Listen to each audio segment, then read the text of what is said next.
Khotbah saya malam ini saya beri judul Merdeka karena Kristus sudah memerdekakan kita.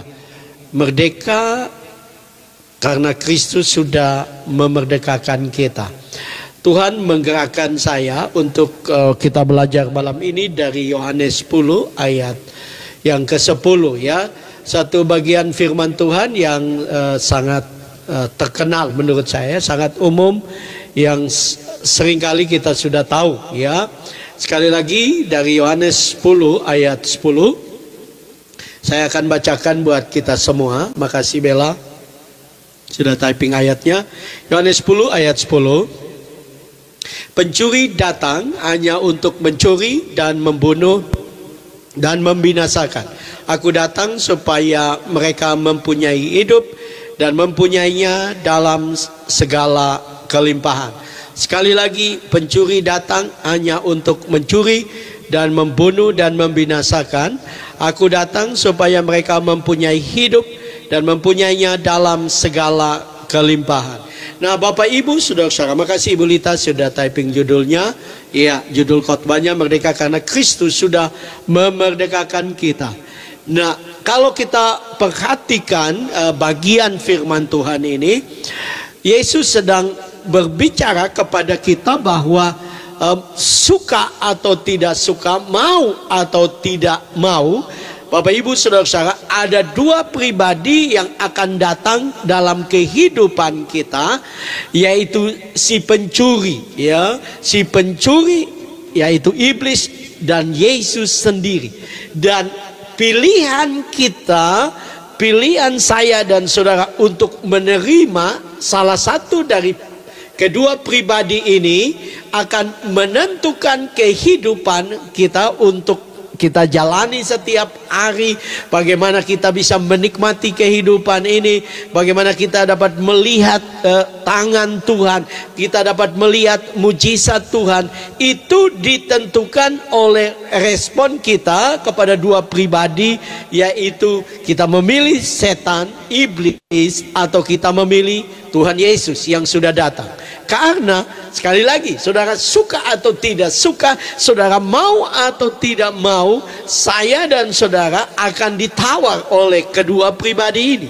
Dan saya dan saudara sebagai orang percaya, kita harus sadar bahwa kita membutuhkan Tuhan. Ya, kenapa Bapak Ibu saudara-saudara?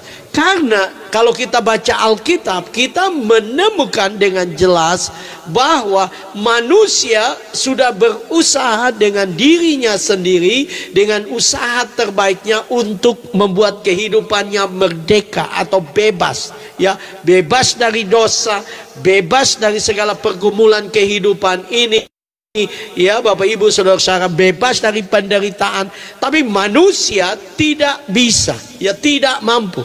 Bahkan orang-orang yang hebat di dalam Alkitab pun kita bisa melihat bahwa mereka pun ya dalam usaha mereka juga jatuh bangun. Ya, kalau kita lihat contohnya Bapak Ibu saudara-saudara adalah Abraham ya. Alkitab dengan jelas menunjukkan kepada kita Bapak Ibu saudara-saudara bahwa Abraham adalah bapa segala orang percaya. Tapi Abraham pun jatuh bangun dalam mengikuti Tuhan. Keputusan-keputusan yang salah seperti pergi ke Mesir.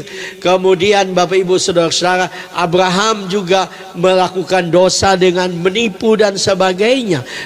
Salah dengan memilih Hagar, ya gundiknya. Itu menunjukkan Bapak Ibu saudara-saudara bahwa manusia dalam usahanya sendiri manusia tidak mampu. Orang yang juga dekat dengan Tuhan seperti Daud.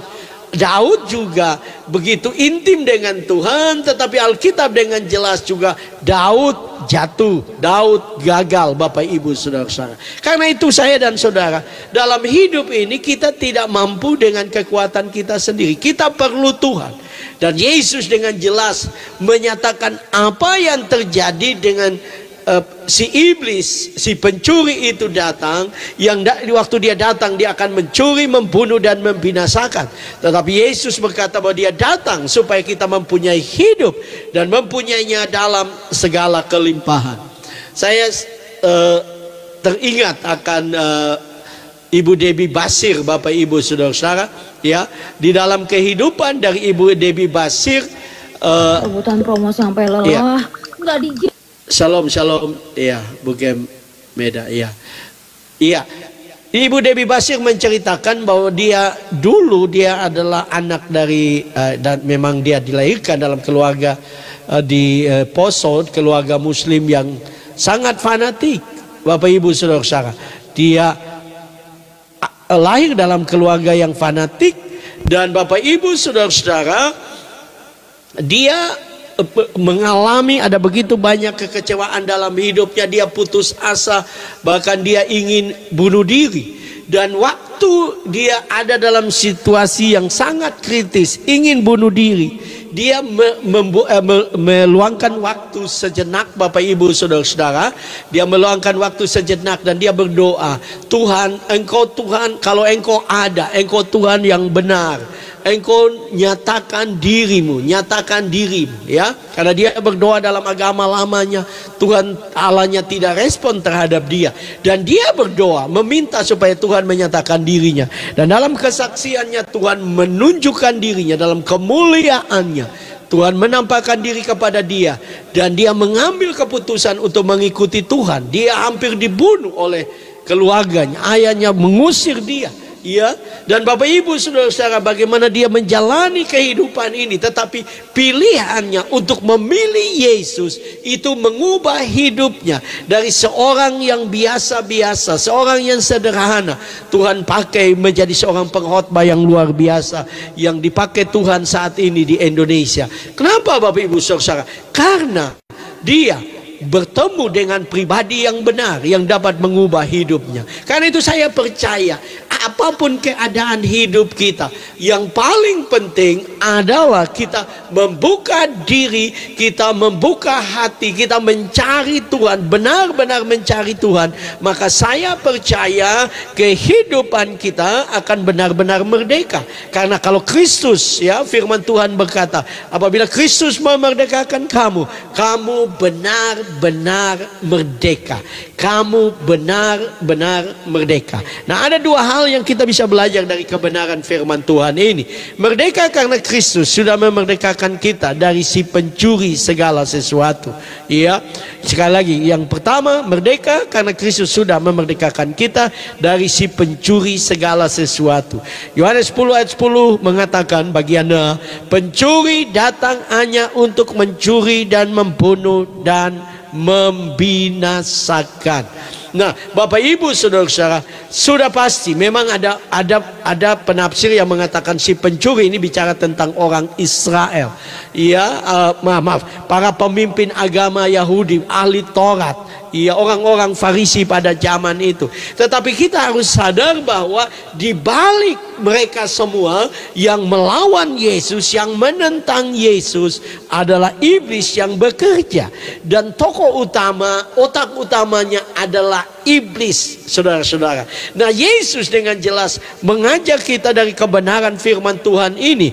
Kita bisa lihat, saudara-saudara, kata pencuri, ya. Kata pencuri itu berasal dari kata Yunani kleptese. Kleptese ini, Bapak Ibu Saudara, bukan saja berbicara tentang seorang pencuri, tetapi kleptese ini mempunyai arti seorang penyelundup. Dia menyelundup dalam kehidupan kita. Dia dapat menyelundup dalam rumah tangga kita. Dia dapat menyelundup dalam pekerjaan kita. Itu sebabnya, Bapak Ibu Saudara-saudara, betapa pentingnya kita sadar sebagai orang Kristen untuk melibatkan Tuhan dalam seluruh hidup kita. Ya, kita perlu melibatkan Tuhan dalam kehidupan rumah tangga kita, kehidupan suami istri. Ya, libatkan Tuhan dalam kehidupan anak kita. Kita perlu berdoa buat mereka setiap hari. Kita perlu mendeklarasikan supaya Tuhan bekerja dalam hidup mereka. Kita perlu melibatkan Tuhan dalam pekerjaan kita, dalam usaha kita, ya, melibatkan Tuhan di dalam milik kita, kepunyaan kita. Saya setiap malam saudara-saudara berdoa kepada Tuhan untuk hidup saya. Bapak Ibu saudara-saudara, yang saya doakan adalah saya minta Tuhan karena saya tahu seperti rumah saya milik yang Tuhan percayakan. Saya selalu berkata, Tuhan, ini adalah milik yang Engkau percayakan. Tuhan jaga, lindungi, Tuhan proteksi, Tuhan jaga, karena itu adalah milik-Mu. Saya melibatkan Tuhan dalam segala sesuatu dengan kendaraan yang Tuhan berikan. Kenapa Bapak Ibu Saudara? Karena si pencuri ini, yaitu iblis, dia akan mulai masuk. Kalau kita tidak doakan, itu seperti ada celah, ya, ada celah yang terbuka, dan itu menjadi celah untuk iblis datang. Ya, saya sudah pernah cerita di sini tentang orang Armenia. Ya, orang Armenia yang dulu, zaman dulu dia seorang pengusaha keliling dari kota ke kota. Dan zaman itu, ya saudara-saudara, ini di Timur Tengah, dia harus melewati padang, kadang-kadang padang gurun, hutan. Dan saudara-saudara, dia mau dirampok, ya, tetapi dia diikuti oleh perampok. Dia tidur malam, dia berdoa sungguh-sungguh, dan waktu malam perampok mau mendekati dia untuk rampok. Saudara-saudara, mereka menabrak tembok sekeliling, mereka cari tidak dapat. Malam kedua lagi mereka ikuti, dan mereka orang Armenia ini berdoa kepada Tuhan, dan ada tembok lagi terlindung, dia tidak ada celah, mereka cari lubang, tidak ada. Malam ketiga, ya, karena orang Armenia ini agak capek, saudara-saudara, maka dia doa seadanya, dia langsung tidur, dia tidak minta perlindungan atas seluruh kehidupan dan miliknya, ya. Dan waktu para perampok ini merapat mendekati dia, ya, Bapak Ibu saudara, waktu mereka meraba ada lubang, dan waktu mereka masuk berjumpa dengan orang Armenia ini, ya, mereka orang Armenia ini waktu dia lihat perampok, dia ketakutan. Tetapi para perampok ini berkata, enggak, kami hanya mau tanya, apa sih rahasianya kalau kamu tidur malam ada benteng sekeliling, tidak ada lubang sama sekali, ya. Dan orang Armenia ini bingung, bagaimana ada benteng, ya. Dan mereka bertanya, tapi kenapa pada hari yang ketiga waktu kami merapat ada tembok tapi ada lubang dan kami masuk? Di saat itulah orang Armenia ini sadar bahwa tadi dia tidur karena dia terlalu capek, dia tidak sungguh-sungguh berdoa dan minta perlindungan, sehingga ada celah, ada lubang, sehingga para perampok itu bisa masuk. Nah, ini cerita ini menggambarkan betapa pentingnya kita melibatkan Tuhan dalam kehidupan kita. Ya, kata kleptase juga mempunyai arti perampok. Jadi ada perampok, si iblis yang merampok kehidupan kita, merampas berkat-berkat kita, mau berusaha untuk merampas apa yang Tuhan sudah percayakan bagi kita. Bagaimana kita bisa menjaga? Bagaimana kita bisa melindungi? Kita tidak bisa, saudara. Yang bisa melindungi adalah Tuhan. Dan kalau Tuhan melindungi, itu terjaga, terproteksi. Karena iblis, seperti saudara ingat, iblis berkata kepada Tuhan, karena engkau membangun pagar sekeliling Ayub, ya. Waktu Tuhan membuka celah, mengizinkan iblis, baru iblis bisa mencuri harta benda Ayub, baru iblis bisa mengambil anak-anak Ayub, mengambil kesehatan Ayub. Kenapa? Karena kalau Tuhan tidak izinkan, si perampok yaitu iblis, dia tidak dapat berbuat apa-apa. Kata yang kedua, Bapak Ibu Saudara, adalah mencuri. Ini dari kata Yunani klepto, ya. Klepto, ya, kita tahu istilah kleptomania, ya, orang yang punya kebiasaan mencuri, ya. Nah, kata klepto dalam bahasa Yunani ini diambil mempunyai arti diambil secara sembunyi-sembunyi. Iblis akan mulai mengambil secara sembunyi-sembunyi berkat yang Tuhan berikan bagi kita. Karena itu kita harus benar-benar sadar bahwa iblis berusaha untuk menghancurkan kita, ya. Nah, kemudian kata membunuh. Kata membunuh, Bapak Ibu Saudara, berasal dari kata Yunani to'o. To'o ini, Bapak Ibu Saudara, mempunyai arti pembantaian. Iblis ingin membunuh kehidupan kita. Iblis ingin menghancurkan rumah tangga kita. Iblis ingin menghancurkan kehidupan kita. Dia mau membunuh saya dan saudara. Dia mau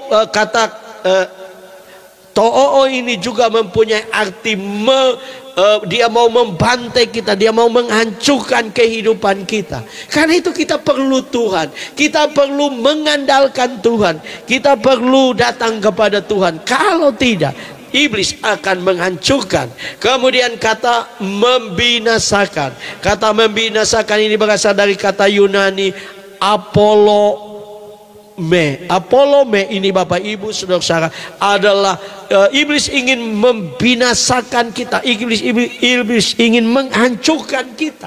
Kalau saudara dan saya tidak dekat dengan Tuhan, satu waktu pasti saudara akan hancur. Satu waktu iblis akan menghancurkan saya dan saudara. Karena itu kita perlu, ya, bahkan kata Apolome ini juga mempunyai arti hilang, ya, hilang. Ya, daripada kehidupan ini saudara akan lenyap, akan binasa, ya. Karena itu kita perlu Tuhan. Petrus memperingatkan kita di dalam 1 Petrus 5 ayat yang ke-8. 1 Petrus 5 ayat 8. Sadarlah dan berjaga-jagalah, lawan musuh iblis berjalan keliling sama seperti singa yang mengaum-ngaum dan mencari orang yang dapat ditelannya. Nah, Bapak Ibu Saudara-saudara, kita perlu sadar bahwa iblis berusaha, dia berjalan kemana-mana. Nah, saya mau katakan kepada saudara, iblis tidak peduli dengan mereka yang tidak percaya Tuhan. Iblis tidak peduli dengan mereka, karena mereka sudah pasti pergi ke neraka. Tetapi saya dan saudara sebagai orang Kristen, iblis akan berusaha, dia akan berkeliling, dia akan pergi kemana-mana, dia akan mulai membuat kita dan menghancurkan kehidupan saya dan saudara. Karena itu betapa pentingnya kita sungguh-sungguh mencari Tuhan. Nah, iblis bekerja tidak selalu dengan cara yang menyeramkan, menakutkan Bapak Ibu Saudara. Iblis bekerja dengan cara-cara yang kadang-kadang menurut kita sederhana. Saya pernah membaca pernyataan dari seorang yang dipakai Tuhan, ya, yang lolos dari kamp konsentrasi Jerman, Nazi Jerman, yaitu Corrie ten Boom, seorang hamba Tuhan yang dipakai Tuhan. Dia membuat pernyataan begini: apabila iblis tidak bisa membuat engkau berdosa, maka ia akan membuat engkau sibuk. Ya, salah satu cara iblis untuk menipu kita adalah kita sibuk dengan hal-hal yang sia-sia, sibuk dengan sesuatu yang tidak perlu. Ya, saya ingat waktu saya belum sungguh-sungguh terlibat pelayanan di media, ada banyak hal yang saya seperti sibuk sekali bermain game, sibuk sekali, ya, untuk melihat media, ya. Dan iblis membuat saya tidak sadar bahwa saya sedang membuang-buang waktu. Dan itu menjadi celah untuk iblis menghancurkan, melemahkan, menyerang kehidupan saya.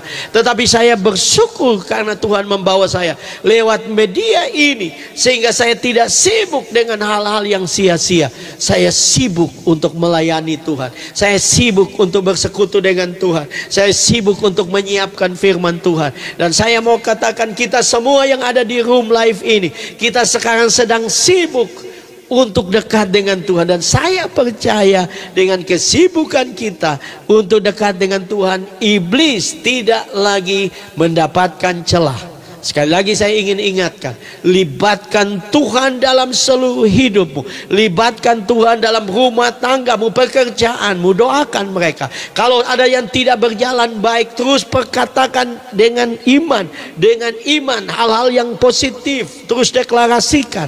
Karena saya mau katakan, waktu engkau memperkatakan dengan hal yang benar, hal yang positif, iblis tidak ada celah. Ya, itu sebabnya saudara, kalau orang yang mau berdoa kemudian dia takut, orang berdoa kemudian dia jengkel, kalau orang yang mau didoakan kemudian dia ada kepahitan, saya mau katakan doa-doanya tidak akan dijawab Tuhan. Kenapa? Karena itu adalah celah di mana iblis akan menghancurkan kehidupannya. Iblis akan menghancurkan seluruh keberadaannya.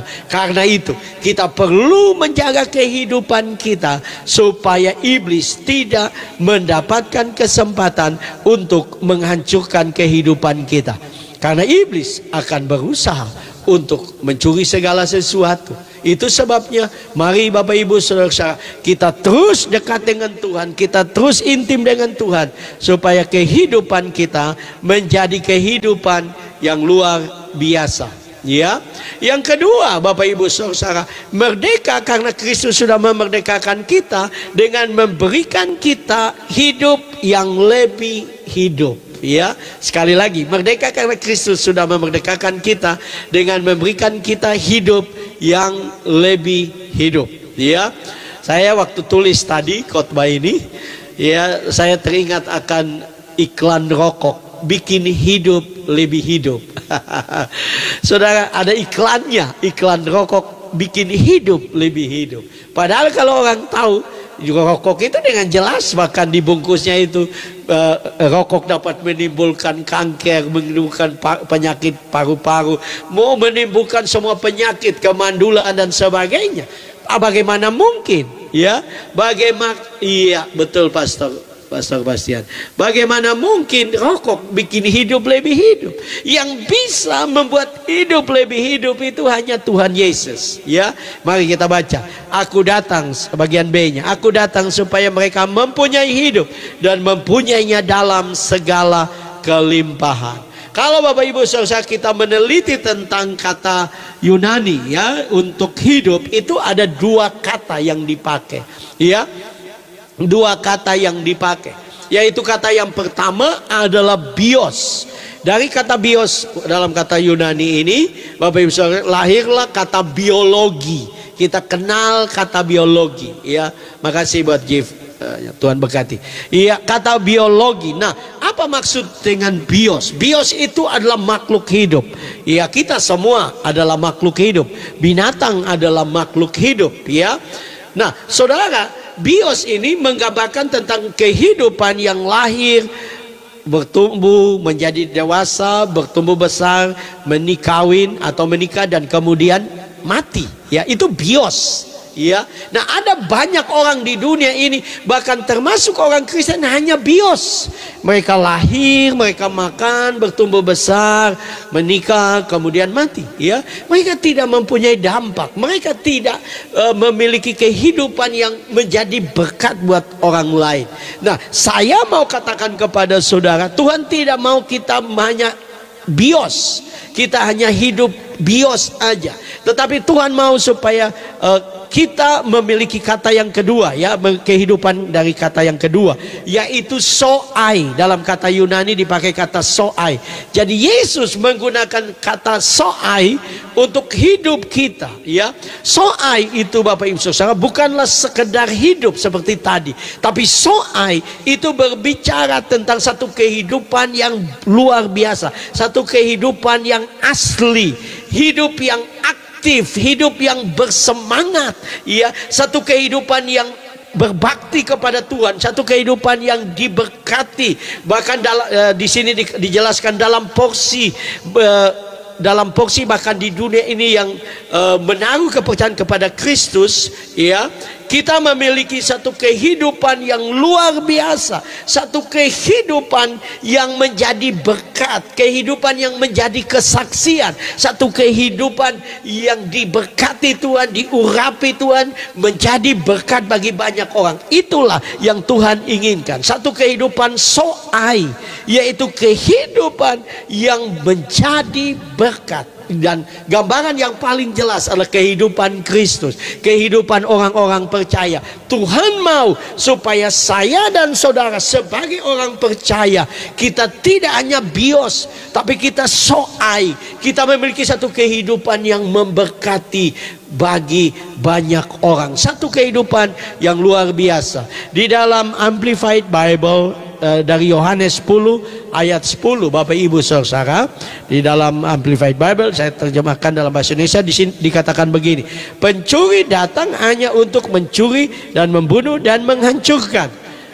Aku datang agar mereka dapat memiliki dan menikmati hidup dan memiliki dalam kelimpahan, ya, kelimpahan sepenuhnya sampai melimpah.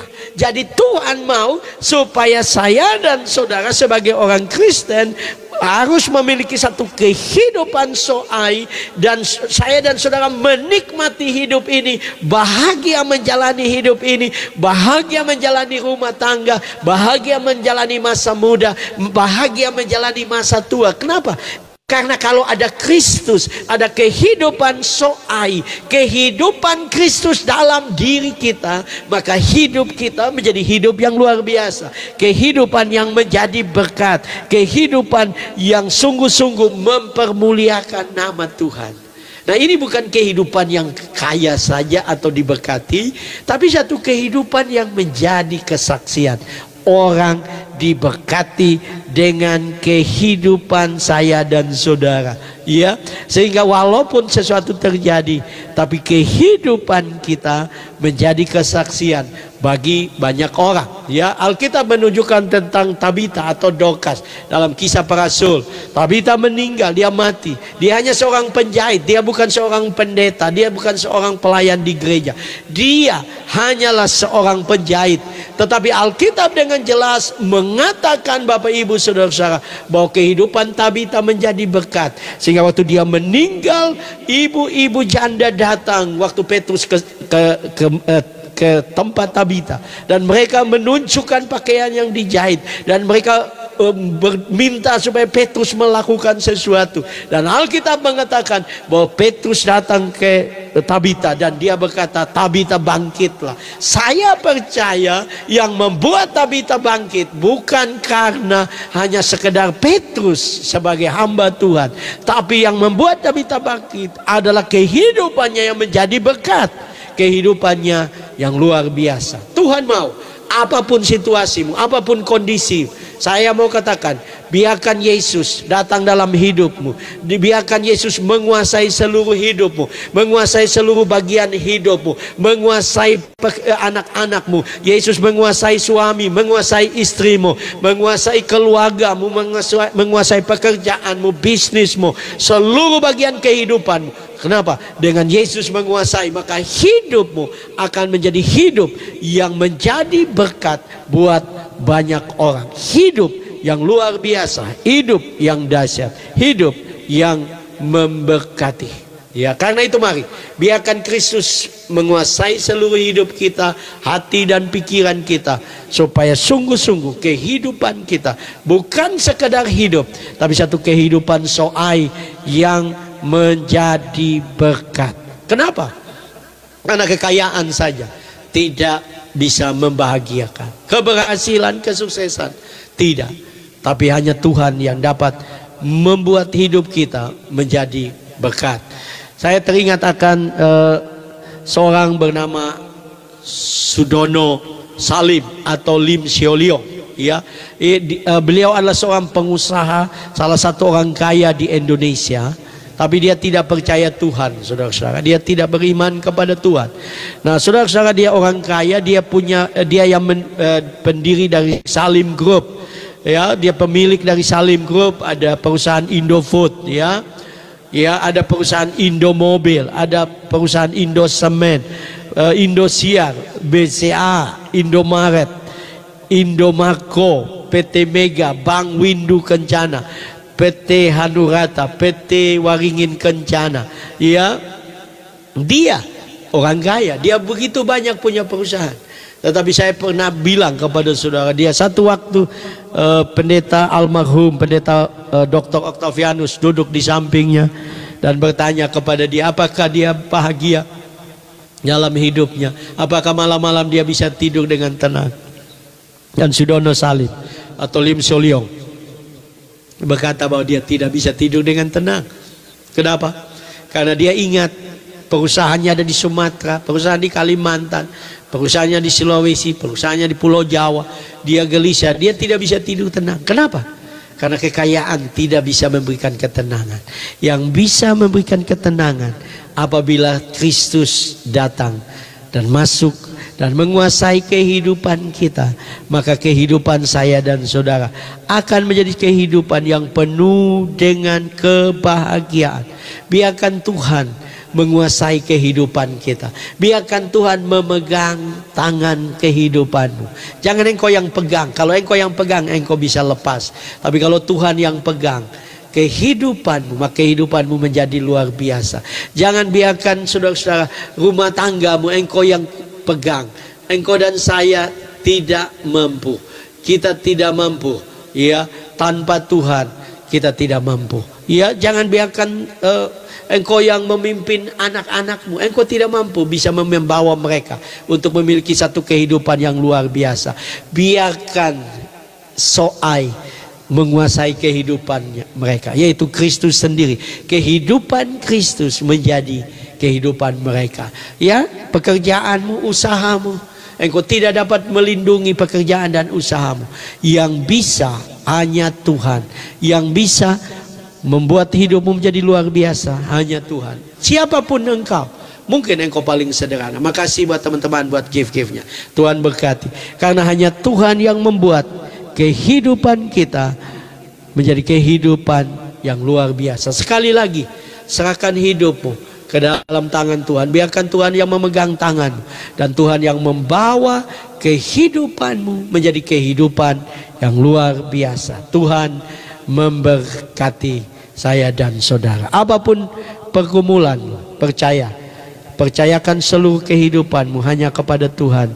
Maka saya berani mengatakan hidupmu menjadi hidup yang luar biasa. Saya juga teringat akan Mother Teresa. Saudara-saudara, Mother Teresa mempunyai kehidupan yang sangat sederhana, ya, yang sangat sederhana. Tetapi Mother Teresa mengambil keputusan untuk memiliki kehidupan di dalam Kristus, dan dia melayani di India. Dia menjadi berkat bagi India. Dua moto hidupnya yang luar biasa adalah dia selalu punya prinsip atau moto. Yang pertama adalah dia minta kepada Tuhan supaya dia lihat orang India yang miskin, papa dan menderita, ya, dia dapat melihat Kristus dalam hidup mereka. Dan dia juga punya moto yang kedua adalah dia berusaha supaya orang-orang India melihat Kristus dalam hidupnya. Dia dipakai Tuhan untuk menyelamatkan banyak orang India. Luar biasa, hidupnya menjadi berkat. Biarlah mulai malam ini kita memiliki kehidupan yang bukan hanya bios, tapi betul-betul kehidupan Soai. Karena Kristus menguasai seluruh kehidupan kita, seluruh aspek hidup kita, sehingga hidup kita adalah kehidupan Soai. Tuhan tolong kita semua.